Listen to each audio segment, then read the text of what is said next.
Friends, అందరు ఎలాగున్నారు? మీరు బాగున్నారు, నేనైతే బాగున్నాను. ఈరోజు అయితే మా హౌస్ అయితే క్లీనింగ్ అవుతుంది. సో ఇదే మర్చిపోయామని చెప్పేసి వీడియో తీస్తున్నాను. ఇప్పుడైతే హాల్ అయితే ఆల్మోస్ట్ అయిపోయింది, చూపిస్తాను చూడండి. ఇక్కడ టీవీ అయితే కొంచెం క్లీన్ చేశారు. క్లీన్ చేసిన తర్వాత కొంచెం బాగుంది. అలాగే ఇక్కడ మట్టి బొమ్మలు కూడా క్లీన్ చేశారు, అలాగే గ్లాసులు కూడా.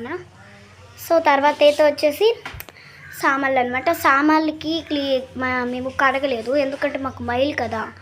సో అందుకని చెప్పేసి తుడిసేసి పెట్టేసాము. ఇవ్వండి, అద్దం ఇంకా క్లీన్ చేయలేదు. అద్దం క్లీన్ చేస్తే ఇంకా బాగుంటుంది. సో చూడండి. సో ఇప్పుడైతే ఇదిగోండి, మా చెల్లి ఇదిగోండి దులిపుతుంది. ఇక్కడ మా అమ్మ అనమాట కబోర్డ్ సైడ్ క్లీన్ చేస్తుంది. ఇదిగోండి, ఇల్లు పీకి పందిరేసారు ఇద్దరు. చూసారా ఫ్రెండ్స్, మా చెల్లి ఎలా చేస్తుందో. సో ఈ వీడియో మీకు నచ్చినట్లయితే పార్ట్ 2 వీడియో అనేది నెక్స్ట్ వీడియోలో పెడతాను. సో బాయ్, నెక్స్ట్ వీడియో కలుద్దాం.